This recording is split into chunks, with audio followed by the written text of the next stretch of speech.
بشیر احمد نواب traders والوں نے اس رسید کے بارے میں کیا کہا؟ انہوں نے 10 جون کی تاریخ میں مذکورہ سامان کی خریداری کی تصدیق کی ہے جناب۔ اچھا ٹھیک ہے، میں نے کہا تم فوراً ماکھے کو لے آؤ اور ساتھ میں کوئی جاندار حوالدار بھی۔ آپ فکر ہی نہ کریں جناب۔ تھوڑی دیر کے بعد ماکھا میرے سامنے کھڑا تھا۔ میں کافی دیر تک خاموشی سے اسے دیکھتا رہا۔ وہ میرے اس رویے سے اضطراب میں مبتلا ہو گیا۔ میں نے گمبھیر لہجے میں بولنا شروع کیا، ماکھا، میں نے تمہیں کہا تھا کہ مجھ سے جھوٹ نہ بولنا، ورنہ تم بہت بڑی مصیبت میں پھنس جاؤ گے۔ کہا تھا کہ نہیں سرکار؟ وہ اپنے پہلو میں خوفناک صورت حوالدار کو سہمی ہوئی نظر سے دیکھتے ہوئے منمنایا، میں نے تو ایک ایک لفظ سچ کہا ہے۔ اچھا، یہ بات ہے۔ تمہارا سچ میں ابھی تمہارے سامنے لاتا ہوں۔ پھر میں نے وہ رسید بمائے کاربن کاپی اس کے سامنے رکھ دی۔ تمہارا کیا خیال ہے؟ وہ خوفزدہ نظروں سے مجھے دیکھنے لگا، پھر ٹیوب ویل والے سامان کی رسید کو چھوتے ہوئے بولا، یہ تو وہی رسید ہے جو میں نے دی تھی۔ یہ پتہ نہیں کیسا کاغذ ہے۔ میرے اشارے پر حوالدار نے ماکھے کی گردن پر ایک تسلی بخش ہاتھ رسید کیا۔ میں نے گرج کر کہا، یہ دوسرا کاغذ تمہاری ماں کا ناجائز قسم ہے۔ اسے نہیں پہچانتے؟ ساری بات اس کی سمجھ میں آ گئی تھی۔ اسے یقین ہو گیا تھا کہ اس کے جھوٹ کی قلعی کھل چکی ہے، تاہم وہ اب بھی رسماً مزاحمت کر رہا تھا۔ کمزور سے لہجے میں بولا، پتہ نہیں آپ کیا کہہ رہے ہیں، مجھے تو سمجھ نہیں آ رہی۔ تمہاری ساری سمجھ تو 10 کو 18 بنانے میں خرچ ہو گئی ہے۔ کھوتے دے کھر، میں نے زہریلے لہجے میں کہا، اب تو تمہاری سمجھدانی کا باقاعدہ آپریشن کرنا پڑے گا۔ وہ دونوں ہاتھ جوڑ کر تھر تھر کانپنے لگا، سرکار میں نے کچھ نہیں کیا، میں جمیلہ کے بارے میں کچھ نہیں جانتا۔ اس نے ایک مرتبہ پھر غیر متوقع بات کی تھی، یعنی میں نے جمیلہ کے حوالے سے کوئی سوال نہیں کیا تھا، لیکن وہ از خود اس کا ذکر کر رہا تھا۔ اس سے ایک اشارہ ملتا تھا کہ وہ جمیلہ کی گمشدگی میں کسی نہ کسی طور ملوث ضرور تھا۔ میں نے کہا، اوئے خبیث الاخبث، تم نے رسید کی تاریخ بدل کر قانون کی آنکھوں میں دھول جھونکنے کی کوشش کیوں کی؟ وہ سارا سامان 10 جون کو خریدا گیا، تم نے 18 جون کیوں بنائی؟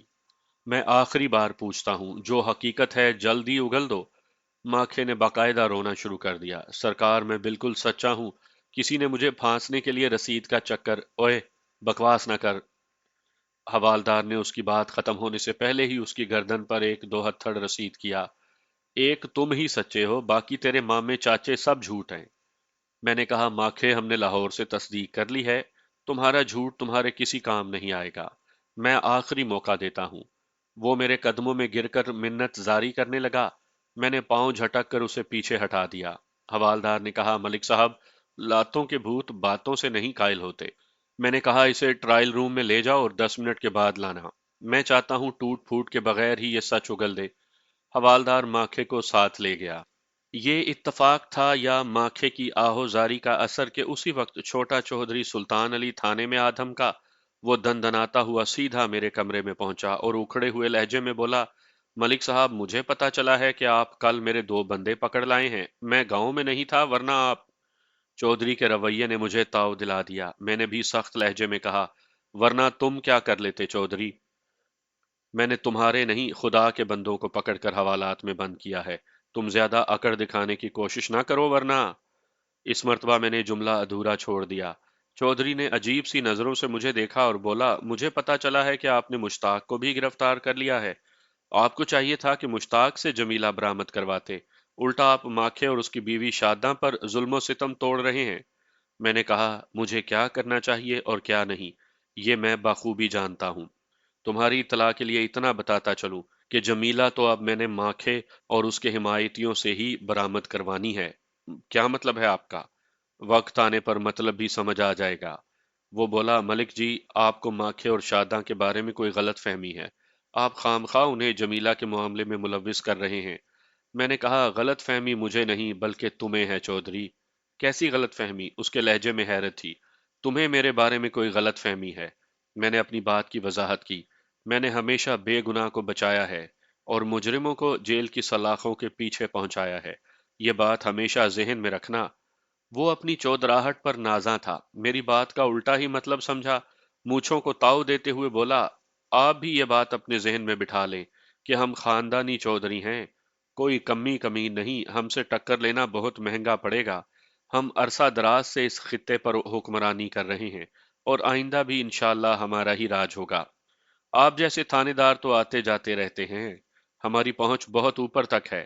اللہ تعالیٰ کو غرور پسند نہیں چودھری، میں نے ضبط سے کام لیتے ہوئے کہا، اور یہ چودراہٹ کا روب ڈالنا کسی اور پر جا کر۔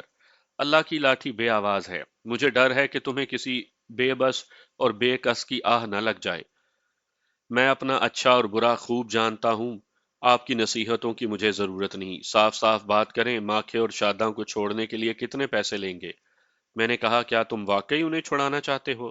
وہ سمجھا شاید میں اس کی دولت کے چکر میں آ گیا ہوں، جلدی سے بولا، ہاں، میں نے کوئی مذاق تو نہیں کیا۔ میں نے ٹھہرے ہوئے لہجے میں کہا، تو پھر تم کم از کم ماکھے کے لیے کسی بہت اونچے وکیل کا انتظام کرو۔ شاداں تو شاید بچ بھی جائے، لیکن ماکھا تو… میں نے دانستہ جملہ ادھورا چھوڑا۔ وہ اضطراری لہجے میں بولا، کیوں، ماکھے نے کیا جرم کیا ہے؟ بس آج کی رات کی بات ہے، کل صبح تک ماکھے کا جرم تمہاری نظر کے سامنے ہوگا۔ وہ حقارت سے مجھے دیکھتے ہوئے بولا، میں پولیس والوں کی پینترے بازیوں سے اچھی طرح واقف ہوں ملک جی۔ آپ لوگ بے گناہ لوگوں کو پکڑ کر تشدد کا نشانہ بناتے ہیں، اور مجرم آپ کی آنکھوں میں دھول جھونک کر خاموشی سے نکل جاتے ہیں۔ اب تک آپ نے جمیلہ کی بازیابی کے سلسلے میں کون سا تیر مار لیا؟ میں نے معتدل لہجے میں کہا، گناہگار اور بے گناہ کا فرق جاننا چاہتے ہو چودھری؟ وہ شاید میری بات سمجھ نہیں سکا، خاموشی سے دیکھنے لگا۔ میں نے کہا، سنو چودھری، جس ماکھے کو تم بے گناہ سمجھتے ہو، اس کا ایک کارنامہ اپنی آنکھوں سے دیکھ لو، پھر کوئی دوسری بات تم سے کروں گا۔ میں نے وہ دونوں رسیدیں چودھری کو بتائی اور پوری بات سنائی تو وہ حیران رہ گیا۔ میں نے سوال کیا، اب بتاؤ، تم نے اپنے ٹیوب ویل کا سامان کون سی تاریخ کو منگوایا تھا؟ اس پر حیرتوں کے پہاڑ ٹوٹ پڑے۔ بےتاب لہجے میں بولا، مجھے اچھی طرح یاد ہے، میں نے 10 تاریخ کو سامان منگوایا تھا۔ پھر ماکھے کو رسید پر تاریخ تبدیل کرنے کی ضرورت کیوں محسوس ہوئی؟ وہ کیا ثابت کرنا چاہتا تھا؟ یہی نہ کہ وہ 18 تاریخ کو پورا دن پنڈ سے غائب رہا تھا، اور اسی روز جمیلہ غائب ہوئی تھی۔ چودھری نے پیشانی مسلتے ہوئے کہا، اس بات کی طرف تو میرا دھیان ہی نہیں گیا، مجھے نہیں معلوم کہ ماکھا اس روز پورا دن کہاں تھا۔ میں جمیلہ کی گمشدگی کی وجہ سے پریشان تھا اور رپورٹ درج کروانے آپ کے پاس آیا تھا۔ میں نے کہا، میں نے شاداں سے تصدیق کی ہے، ماکھے نے اسے بھی یہی بتایا تھا۔ اگر اس نے ایسا کیا ہے تو سراسر جھوٹ بولا ہے، میں نے کہا، اور انسان اپنے کسی جرم کو چھپانے کے لیے جھوٹ بولتا ہی ہے۔ میں ابھی ماکھے سے پوچھتا ہوں۔ چودھری اٹھ کر کھڑا ہوا۔ میں نے کہا، چودھری صاحب، اس کی ضرورت نہیں، اب جو کچھ پوچھنا ہے ہم خود ہی پوچھیں گے، آپ کو زحمت کی ضرورت نہیں۔ وہ بولا، آپ کا کیا اندازہ ہے، جمیلہ کی گمشدگی میں ماکھے کا ہاتھ ہو سکتا ہے؟ سرے دست تو کچھ نہیں کہا جا سکتا، میں نے ٹالا۔ تفتیش جاری ہے۔ تھوڑی دیر کے بعد چودھری واپس چلا گیا۔ جانے سے پہلے وہ کریت کریت کر مجھ سے سوالات کرتا رہا، لیکن میں نے اس کی تشفی نہیں کی، کیونکہ ابھی میں خود کسی نتیجے پر نہیں پہنچا تھا۔ رات کو میں نے ماکھے کو حوالدار کے حوالے کیا اور اسے تاکید کر دی کہ صبح میں اس سے پوچھ تاچھ کروں گا، لہٰذا اسے اچھی طرح سمجھا دیا جائے کہ سچ کس طرح بولا جاتا ہے۔ حوالدار نے مجھے یقین دلا دیا کہ وہ یہ کام تسلی بخش طریقے سے کرے گا۔ اس کے بعد میں تھانے سے نکل کر اپنے کوارٹر میں آ گیا۔ دوسرے روز ماکھے نے اقبال جرم کر لیا۔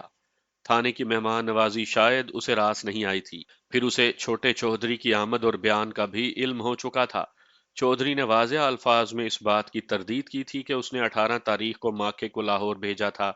جب ماکھے کو بچاؤ کا کوئی راستہ نظر نہیں آیا تو اس نے روتے ہوئے اپنے جرائم کا اقرار کر لیا۔ ماکھے نے جمیلہ کی آبرو ریزی کے بعد اسے قتل کر دیا تھا۔ ماکھے نے جو طویل ترین اقبالی بیان دیا، اس کے مطابق جمیلہ ماکھے کو بہت اچھی لگتی تھی، وہ دل ہی دل میں اسے چاہتا تھا، لیکن اس کی زبان میں اتنی ہمت نہیں تھی کہ اپنی چاہت کا اقرار کر سکے۔ وہ جمیلہ سے بات کرنے کا بہانہ ڈھونڈتا رہتا تھا، لیکن اسے ایسا کوئی موقع نہیں ملتا تھا۔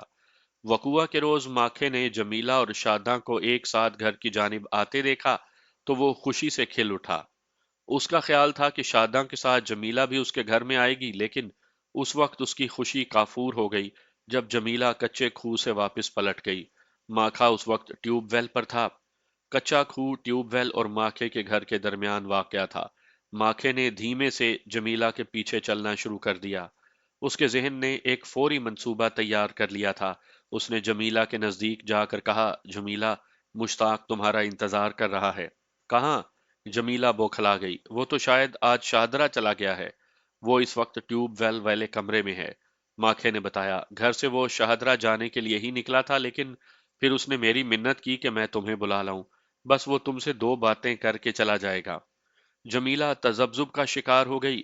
کیا واقعی مشتاق ٹیوب ویل والے کمرے میں انتظار کر رہا تھا؟ اس نے الجھتے ہوئے لہجے میں سوال بھی کیا۔ تم خود چل کر دیکھ لو، ماکھا بولا، لیکن جلدی کرو، اگر کسی نے دیکھ لیا تو معاملہ گڑبڑ ہو جائے گا۔ جمیلہ نے زیادہ سوچنا مناسب نہ سمجھا اور ماکھے کے ساتھ ٹیوب ویل کی طرف چل پڑی۔ وہ خود بھی مشتاق سے ملنے کی خواہش مند تھی، اس لیے اسے ماکھے کی بات پر یقین آ گیا تھا۔ ماکھے کے دل میں اس وقت تک کوئی برائی نہیں آئی تھی۔ وہ تنہائی میں جمیلہ سے چند باتیں کرنا چاہتا تھا، لیکن ٹیوب ویل والے کمرے میں پہنچتے ہی شیطان اس پر غالب آ گیا۔ جمیلہ نے کمرے میں داخل ہوتے ہوئے پوچھا، مشتاق کہاں ہے؟ اسی اثنا میں ماکھے نے دروازے کو اندر سے بند کر کے کنڈی لگا دی اور بولا، مشتاق کو بھول جاؤ، آج ہم دونوں ایک ہو جائیں گے۔ بکواس نہ کرو، جمیلہ نے غصے سے کہا۔ وہ ماکھے کی آنکھوں میں ناچتی ہوئی ہوس دیکھ چکی تھی۔ جمیلہ نے کئی بار ماکھے کو سرزنش کی، لیکن اس کے ہوش و حواس تو پوری طرح شیطان کے قبضے میں تھے۔ جمیلہ نے شور مچانے کی کوشش کی تو ماکھے نے پوری قوت سے اس کا منہ دبا دیا۔ جمیلہ کی آواز حلق میں گھٹ کر رہ گئی۔ ویسے بھی ٹیوب ویل گاؤں کی آبادی سے خاصے فاصلے پر تھا، وہاں سے جمیلہ کی چیخ گاؤں تک نہیں جا سکتی تھی۔ منہ دبانے کی وجہ سے جمیلہ کی ناک بھی بری طرح دب گئی تھی۔ اس کی سانسوں کا تسلسل بے ربط ہوا تو اس پر غنودگی طاری ہونے لگی۔ اسی دوران میں ماکھے نے اپنے شیطانی عزائم کی تکمیل کی۔ پھر جب اس کے ہوش ٹھکانے آئے تو اسے صورتحال کی سنگینی کا احساس ہوا۔ اس وقت تک جمیلہ بے ہوش ہو چکی تھی۔ ماکھے نے جمیلہ سے چھٹکارا حاصل کرنے کے لیے اسے ٹیوب ویل والے کمرے کا کچا فرش کھود کر اسے وہیں دبا دیا اور اوپر سے مٹی برابر کر دی۔ ان تمام واقعات سے وہ خاصا پریشان ہو گیا تھا۔ وہ سیدھا گھر آیا اور شاداں سے جھوٹ بولا کہ وہ چودھری صاحب کے کام سے لاہور جا رہا ہے، ٹیوب ویل کا ضروری سامان لانا ہے۔ اس نے شاداں کو ہدایت کی کہ وہ سب سے یہی کہے کہ وہ الصبح گھر سے نکل گیا تھا۔ شاداں نے جب اس کی وجہ پوچھی تو اس نے کہا کہ چودھری صاحب نے اسے صبح صبح ہی روانہ ہونے کو کہا تھا، اگر انہیں پتہ چل گیا کہ وہ تاخیر سے گیا ہے تو اس کی شامت آ جائے گی۔ شاداں نے شوہر کی خاطر یہ بے ضرر سا جھوٹ بولنے کی حامی بھر لی اور تاحال اسی جھوٹ پر جمی ہوئی تھی۔ اسی شام ماکھا لاہور سے واپس آ گیا۔ رسید پر تاریخ تبدیل کرنے کا خیال اسے بعد میں آیا تھا۔ اس کے دل میں چور تھا، اس لیے اس نے اپنی حفاظت کے خیال سے یہ چال چلی تھی تاکہ اگر کبھی قانون کی گرفت میں آ گیا تو جائے وقوع سے اپنی عدم موجودگی ظاہر کر سکے گا۔ لیکن وہ نادان یہ بھول بیٹھا تھا کہ چودھری خود بھی تو اس کے جھوٹ کا پول کھول سکتا تھا۔ بہرحال مجرم اگر غلطی نہ کرے تو قانون کے ہتھے کیسے چڑھے؟ ماکھے کی نشاندہی پر میں نے جمیلہ کی لاش برآمد کر لی۔ چودھری سلطان نے اس موقع پر ماکھے کو مارنا پیٹنا شروع کر دیا تھا، لیکن میں نے بامشکل اسے بچایا۔ ماکھا اپنے جرائم کا اقبال کر چکا تھا، اس لیے عدالتی ریمانڈ کی ضرورت نہیں تھی۔ اگلے روز میں نے چالان مکمل کر کے ماکھے کو عدالت کے حوالے کر دیا۔ شاداں کو ضروری سرزنش کے بعد چھوڑ دیا گیا۔ یہ بتانے کی ضرورت نہیں کہ مشتاق کو میں نے اسی صبح حوالات سے نکال کر گھر روانہ کر دیا۔ ماکھے کا مقدمہ کوئی سال بھر چلتا رہا، پھر عدالت نے اسے سزائے موت سنا دی۔ کسی نے سچ کہا ہے، نامحرم عورت اور مرد کو کبھی تنہائی میں ملاقات نہیں کرنی چاہیے، کیونکہ ایسے وقت ان کے بیچ شیطان موجود ہوتا ہے۔ اللہ تعالیٰ تمام انسانوں کو شیطان کے شر سے محفوظ رکھے۔